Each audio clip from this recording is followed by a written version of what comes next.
Hello students, हमारे YouTube channel SKS classes पर आपका फिर से स्वागत है। आज हम आपको अपनी वीडियो में वैद्युत द्विध्रुव की अक्षीय स्थिति के कारण वैद्युत क्षेत्र की तीव्रता का व्यंजक प्राप्त करना सिखाएंगे।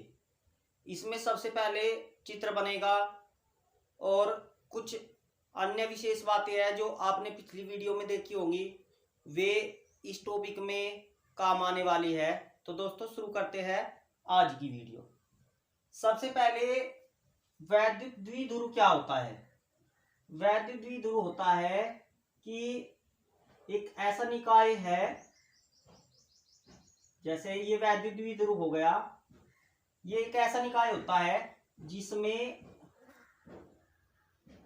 दो बराबर माइनस क्यू और प्लस क्यू आवेश तो बराबर है परंतु विपरीत प्रकृति के हैं। एक माइनस का है, एक प्लस का है। दो बराबर आवेश ये 2l दूरी पर रखे होते हैं। तो इसका द्विध्रुव का मध्य बिंदु L है, मध्य बिंदु O है, मध्य बिंदु O है और इससे L दूरी इधर हो गई और L दूरी इधर हो गई। कुल मिलाकर इन दोनों के बीच की दूरी 2l होगी। अब इनके मध्य बिंदु O से R दूरी पर, मध्य बिंदु जो O है, यहां से मध्य बिंदु O से R दूरी पर, ये मध्य बिंदु से दूरी है, इसकी मध्य बिंदु से दूरी है, कोई बिंदु P है। मध्य बिंदु O से R दूरी पर कोई बिंदु P है जिस पर हमें इस द्विध्रुव के कारण वैद्युत क्षेत्र की तीव्रता का व्यंजक निकालना है। अब यहां इतनी जो दूरी हुई R हो गई, इतनी दूरी L हो गई, L इसमें से घट जाएगी। तो जो ये इतनी दूरी बचेगी, ये दूरी बचेगी हमारे पास R माइनस L, क्योंकि यहां से यहां तक की R है, R में से ये L घट जाएगी। अगर इस आवेश की बात करी जाए तो इस आवेश की जो दूरी बैठेगी, इस आवेश की दूरी बैठेगी यहां तक R और ये इधर प्लस और हो जाएगा इतना। तो इस आवेश से जो दूरी बैठेगी वो बैठेगी R प्लस L। मध्य बिंदु से R दूरी पर बिंदु P है तो इसकी प्लस क्यू से दूरी R माइनस L होगी और माइनस क्यू आवेश से दूरी R प्लस L होगी।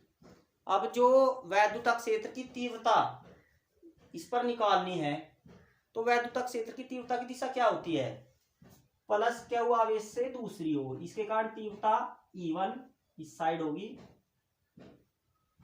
और जो माइनस क्यू है उसी साइड होगी। माइनस वैद्युत क्षेत्र की तीव्रता की दिशा माइनस की ओर होती है, प्लस से दूर होती है, तो वो E2 होगी।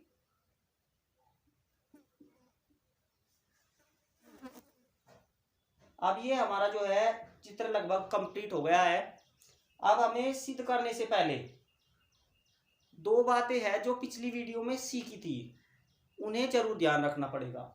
एक तो वैद्युत क्षेत्र की तीव्रता का व्यंजक, जो वैद्युत क्षेत्र की तीव्रता का व्यंजक हमारे पास होता है E का 1/4 pi epsilon not Q upon R square. एक तो हमें ये सूत्र ध्यान रखना है, E बराबर 1/4 पाई एप्सिलॉन नॉट Q बटे R स्क्वायर।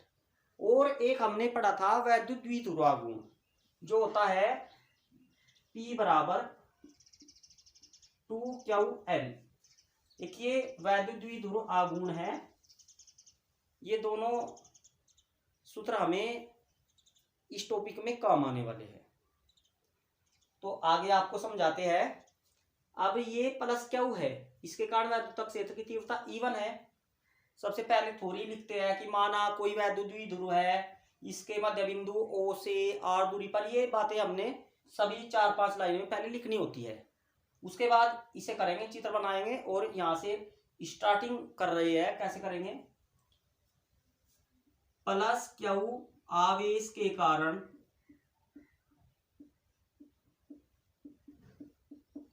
बिंदु P पर तीव्रता, वैद्युतक क्षेत्र की तीव्रता कितनी होगी? E1 होगी, क्योंकि नजदीक है वह। E1 इक्वल, अब यहां पर E बराबर 1/4 Q बटे R, इससे दूरी देखेंगे कितनी है, इससे दूरी है R माइनस L। तो इसमें केवल एक परिवर्तन हमें करना है, R की जगह R माइनस L रखना है। 1/4 epsilon naught Q upon R minus L का होल स्क्वायर। केवल एक ही परिवर्तन हुआ है कि R की जगह R माइनस L रखा गया है। अब माइनस Q आवेश के कारण, बिंदु P पर तीव्रता, वैद्युतक क्षेत्र की तीव्रता कितनी होगी? E2। अब क्या करना है, माइनस Q से जो दूरी है R प्लस L है, तो इसमें एक ही परिवर्तन करना है, R के स्थान पर R प्लस L रखना है। तो ये हो जाएगा 1/4 epsilon naught Q upon R plus L का होल स्क्वायर। ये हमारे पास समीकरण फर्स्ट बन गया था और ये समीकरण सेकंड बन गया है। अब हमें बिंदु P पर परिणामी तीव्रता निकालनी है, कितनी होगी? तो उसके लिए सदिशों का जोड़ना घटाना आपने कक्षा 11 में सीखा होगा। तो ये विपरीत दिशा में है, तो बिंदु P पर जो परिणामी तीव्रता E होगी E1 माइनस E2। E1 अधिक है क्योंकि Q नजदीक है, E2 कम है क्योंकि माइनस Q दूर है। तो बिंदु P पर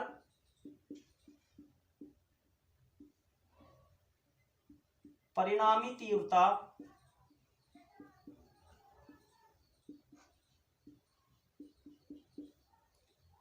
E बराबर E1 माइनस E2। वेक्टर विधि से वेक्टर भी लगा सकते हैं इनके ऊपर। बिंदु P पर जो परिणामी तीव्रता होगी E बराबर E1 माइनस E2। अब E1 का मान समीकरण फर्स्ट से और E2 का मान समीकरण सेकंड से इस में रखेंगे यहाँ पर और आगे सोल्व करेंगे। जो परिणामी तीव्रता है E बराबर E1 माइनस E2। अब इसके मान रखते हैं समीकरण फर्स्ट व सेकंड से। तो E बराबर, इसका जो मान है 1/4 epsilon naught Q upon R minus L का होल स्क्वायर, माइनस जो E2 का मान हमारे पास है 1/4 epsilon naught Q upon R plus L का होल स्क्वायर। समीकरण फर्स्ट और सेकंड से दोनों के मान रख दिया है। अब इसमें से जो कॉमन आता है उसे कॉमन निकाल लेंगे। ये हमारे पास कॉमन आ जाएगा 1/4 एप्सिलॉन नोट Q को यहाँ नहीं लिखेंगे क्योंकि इसका मान निश्चित होता है 9 गुणा 10 की घात 9। जो हमारे पास ब्रैकेट में बचा है 1/R माइनस L का whole square minus 1/R plus L का होल स्क्वायर। अब इन्हें एलसीएम लेकर सोल्व करेंगे। E equal 1/4 epsilon naught Q, इधर जब इसकी मल्टीप्लाई होगी तो स्क्वायर खोल लेंगे, R square plus L square plus 2RL, और इसकी इधर मल्टीप्लाई करेंगे तो ब्रैकेट में करनी पड़ेगी क्योंकि माइनस है, इसके चिन्ह बदल जाएंगे। इधर मल्टीप्लाई करेंगे माइनस के कारण इसके चिन्ह बदल जाएंगे, R square minus L square, और इसका जो सूत्र होगा वो 2RL, क्योंकि a माइनस बी का होल स्क्वायर होता है a का स्क्वायर प्लस b का स्क्वायर माइनस 2ab। तो a स्क्वायर प्लस का था माइनस का हो गया, b स्क्वायर प्लस का था माइनस का 2ab था वो प्लस का हो गया। और अगर नीचे की बात की जाए जो एलसीएम आया है इन दोनों का वर्गांतर हो जाएगा अंदर, R square minus L square का होल स्क्वायर। ये हो जाएगा हमारे पास इन दोनों का वर्गांतर a minus B a plus B के नियम से। अब यहाँ R स्क्वायर से R स्क्वायर कट जाएगा, L स्क्वायर से L स्क्वायर कट जाएगा। ये आ जाएगा हमारे पास 1/4 एप्सिलॉन नोट Q 2 RL ये 2 RL वे, तो 4 RL हो गए और यहाँ पे R square minus L square का होल स्क्वायर बचा है।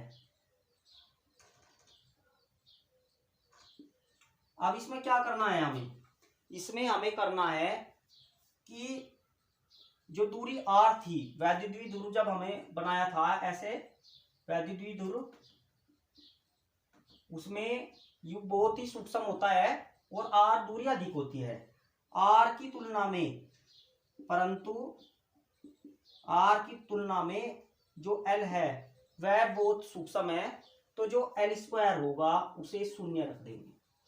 R की तुलना में L बहुत सूक्ष्म होने के कारण इसका स्क्वायर शून्य हो जाएगा। तो ये आ जाएगा हमारे पास E बराबर 1/4 pi epsilon not Q 4RL upon R की 4, 2 ये तो 0 हो जाएगा और इससे ये 3 पावर रह जाएगी। अब इसे हम कैसे करेंगे, E बराबर 1/4 पाई एप्सिलॉन नॉट, 4 है तो 4 को 2 मल्टीप्लाई 2 में तोड़कर इसे 2 को अंदर ले लेंगे, 2QL अपॉन R की 3। अब ये 2QL कहीं के बराबर होता है, ये होता है वैद्युत द्विध्रुव आघूर्ण P के बराबर, P बराबर 2QL, तो इसकी स्थान पर P रखेंगे, परंतु P बराबर 2QL, तो मान रखेंगे E बराबर 1/4 पाई एप्सिलॉन नॉट 2P बटे R की 3। तो ये जो व्यंजक आया है वैद्युत द्विध्रुव की अक्षीय स्थिति के कारण वैद्युत क्षेत्र की तीव्रता का व्यंजक आया है। इससे अगली वीडियो में हम निरक्षीय स्थिति का व्यंजक सीखेंगे। एग्जाम में इन दोनों टॉपिकों से एक टॉपिक अवश्य आएगा 5 अंक।